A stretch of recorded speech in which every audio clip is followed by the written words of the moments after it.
saying that these long runs are not a proving ground. It's not an opportunity for you to see how you can do against other people.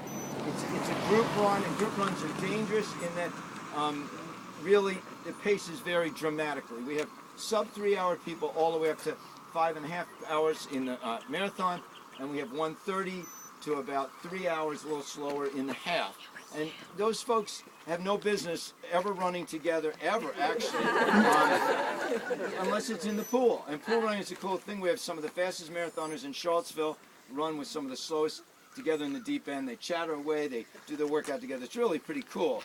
But I tell them, just so you can relate, just so you know that I can relate this, my best friend, person I just spent my vacation with, 33 years of marriage, we sleep in the same bed. We hardly ever have any business running together. When we were just out in Wyoming.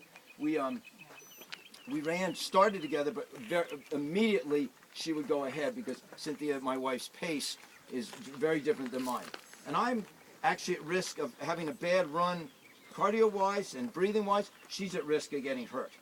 And the two are equally frustrating, but one is obviously more damaging than the other. Why is she at risk of getting hurt? Because she's having to slow down so much that her mechanics are so inefficient that she can get a stress fracture or a hip issue. So when it's friendship is great. Some of you over the years have been training with people that are much, much slower than you, and your marathon times are showing it. And some of you indicated that in your program this year. You're not hurting anyone to say, I think it's the other way around. I think someone gets really frustrated if they know that you're intentionally going that much slower. Now, remember, that's the extreme cases. If you're close in pace, if your goal is 4 hours and the other person's goal is 4:10, that's fine. But if your goal is 4 hours and the other person's goal is 5 hours, it really doesn't make a lot of sense for these Saturday runs. The location here, we are so blessed to have these locations have really been kind of percolated over the years and invented, and we've settled on the locations we have because of the lack of cars, the beauty of the scenery, and the lack of killer hills. This particular course is relatively flat except for the hill coming back up at the end. We apologize. I've gotten a lot of yes, you guys know it.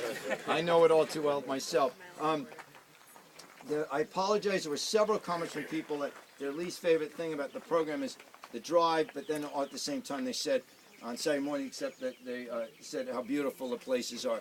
We every year pitch out to the group, please introduce a run out in the eastern part or the northern part of the county, and we'll take a look at it. If it meets the parking, the terrain, and the biggest thing is auto traffic, you can appreciate with a group this size, then we'll give it a shot. But for now, the courses we have, we feel like suit that, and we're sorry that they're long drive. I know exactly. I live out this way, and it took me 10 minutes, 12 minutes to get here, so I can imagine. I'm just saying I'm close by, and you guys, anybody that's further away, it's going to be a half hour to 45 minutes, so I can totally relate. All right, so the biggest thing I think I'm going to hit you with today, because I'm going to try and give you a brief lecture each time. There was a fair amount of criticism in the surveys about my lectures, and then there were also at the same time people saying, it's great that I say a few words. So I don't know where to hit it in the middle, but I think it's silly for me to come all the way out here and just say hi and get out of here without a few words. The big thing today we're going to really pound on you, veterans and novices alike, is pacing. And the perception of effort. I want you, all summer long we're going to be talking about POE, your perceived effort. And this is a hard concept to grasp, and then once you get it, it's like the light bulb goes off. You say, oh my gosh, where the heck have I been with this concept? Now I get it. It's like finally giving into the sport rather than fighting the sport. Most Americans fight the sport. They fight long distance running. They fight running in general. What do? They run too fast for the current ability on the terrain. So a perceived effort means that the entire time that you're running, when it's even like this, what you're feeling, what your body feeling is the same feeling. Oh, come on, how do you do that? Well, you do that by on the flat, running your aerobic heart rate. So for you guys, some of you, it might be 10 minutes. On the downhill, you can pick it up a little as long as you keep your stride length short, but you're still perceiving the same effort, even though your Garmin says, gee, it's 9:40 pace.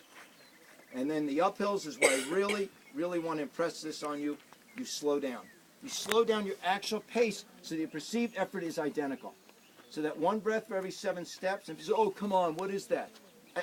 Come on, 1 breath for every 7 steps. If you're breathing faster than that, your perceived effort now is out of control, and you're now going anaerobic. That is anaerobic. This is not an anaerobic sport. It's an aerobic sport. So to give into it, stay aerobic. That's your aerobic heart rate. Obviously at marathon day or half marathon day, you're going to pick it up a little bit. But even marathoners, if you listen to a marathoner go by at 10 miles, they shouldn't be breathing heavy. They still should be breathing about 1 or 2 breaths for every 7 steps. Any questions about that? It really is.